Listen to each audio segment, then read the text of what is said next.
Sọ kia.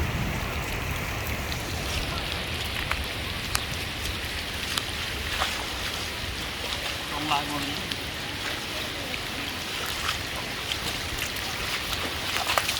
ui, tối à. Ô. Nhiều quá. Tay nha ơi. Wow. Khó à. Nó ô đi một đi này. Ô. Ô.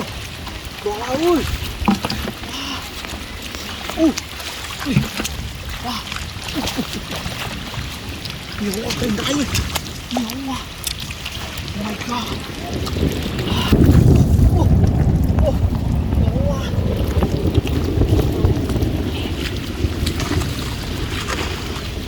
Oh. Oh. Đi. Wow. Sao tên tay nha.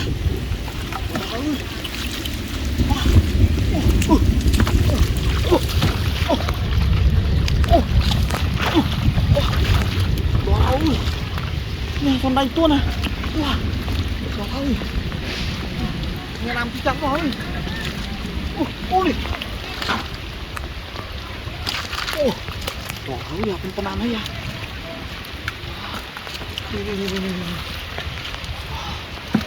Đó. Ôi đi. Đánh đáy này.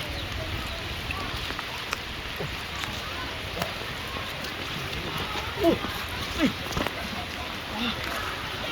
Trời ơi. Chặt tray à. Ý thì chặt tray này. Ô đi. Wow.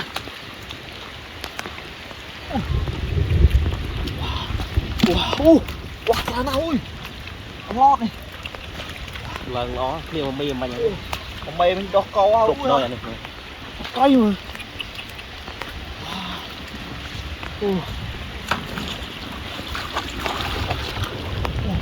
Wow, trông không lên. Ô đi. Quằn một quằn mình có lụa. Không có lót lắm. Wow. Nhiều quá.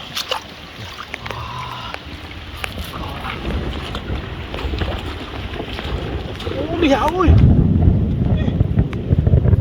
Wow. Bên lại một cái nào đấy, lại một cái sang gì xem nữa. Trời mà sao pram bị rối à. Khảo ơi. Mà sao pram bị rối à. Bây giờ ơi à.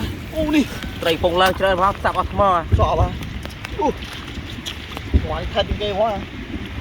Đi ơi, anh giờ này chơi nào thật này. Ô. Khảo ơi. Nè. Ô. Wow, đây là giò cò.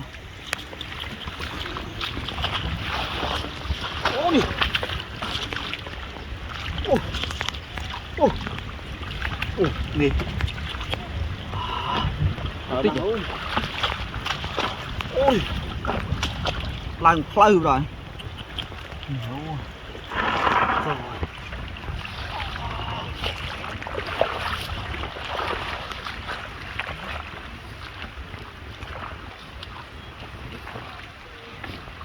Ô đi.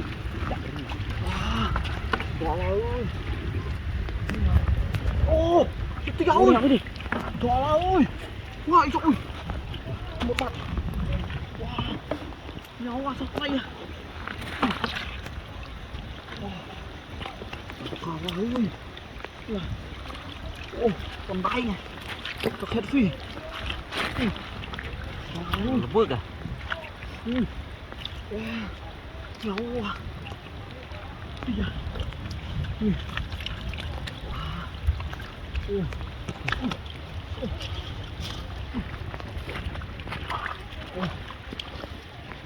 Đi à. Bỏ ra nó có rồi. Nó vượt à, tròn trời mai này. Kệ à. Trời ơi. Còn lôi ấy. Ăn con mà riêng đấy hả? Đâu hả? Wow. Em máu vậy? Cầm mai. Khục đi à? Tôi mua khục đấy. Lòng ma đây rồi nè. Dùng ma đây bông tôi cho lầy em này. Còn lâu. Ủa một đầy rồi đây.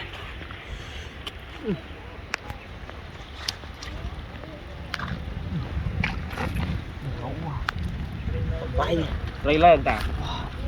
Nhiều. Co.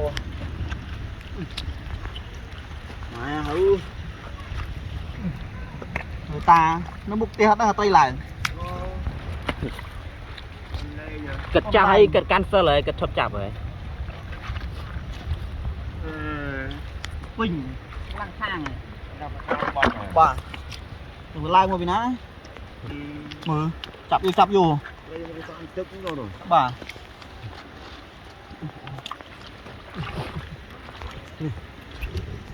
Tuần đây tuần.